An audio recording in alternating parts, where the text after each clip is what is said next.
अमित शाह की हिम्मत कैसे हो रही है कि वो महात्मा गांधी को देश विरोधी कहें?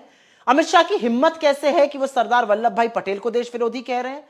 क्या अमित शाह सुभाष चंद्र बोस को देश विरोधी कह रहे हैं? क्या अमित शाह आचार्य कृपलानी को देश विरोधी कह रहे हैं? क्या अमित शाह मौलाना आजाद को देश विरोधी कह रहे हैं? और क्या अमित शाह गुरुदेव रविंद्रनाथ टैगोर को देश विरोधी कह रहे हैं?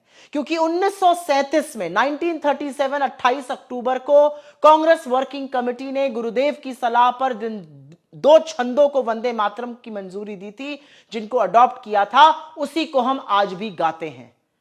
जिस चीज को गांधी जी ने सहमति दी, नेहरू जी ने सहमति दी, सरदार पटेल ने सहमति दी, सुभाष चंद्र बोस ने सहमति दी, आचार्य कृपलानी ने सहमति दी, गुरुदेव रविंद्रनाथ टैगोर के कहने पर जो किया गया, हम वो मानेंगे, अमित शाह की बात मानेंगे? और अमित शाह जी, विभाजन की बात आपके मुंह से अच्छी नहीं लगती है, क्योंकि असलियत तो यह है कि इस देश की जंगे आजादी में आपकी छोटी उंगली का छोटा नाखून नहीं कटा था। आपके पूर्वज माफीनामे और मुखबिरी करते थे।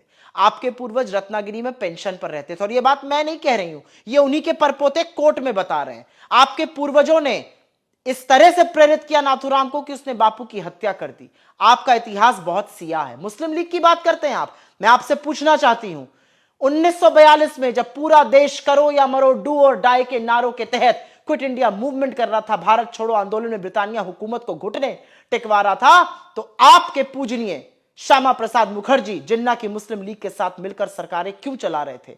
बंगाल में, नॉर्थ वेस्ट फ्रंटियर प्रोविंस में, सिंध में। अरे वो तो फजलुल हक की उस सरकार में शामिल थे, वो फजलुल हक जिसने पाकिस्तान की थ्योरी लाहौर अधिवेशन में ही दे दी थी 1942 से बहुत पहले।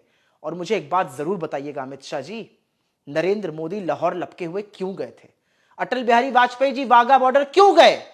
और लाल कृष्ण आडवाणी जी जिन्ना की कब्र पर क्यों गए? आपका इतिहास बहुत सियाह है। आप लोगों ने तिरंगे को अशुभ कहा, 53 साल तक उसका बहिष्कार किया। आपने कभी भी वंदे मातरम नहीं गाया। आप नमस्ते वत्सल्य में जो भी गाते हैं, असलियत यह है कि आपने संविधान की प्रतियां जलाई। आज आपको दो बातों का जवाब देना है। छात्रों पर पैलेट गन किसने चलवाई?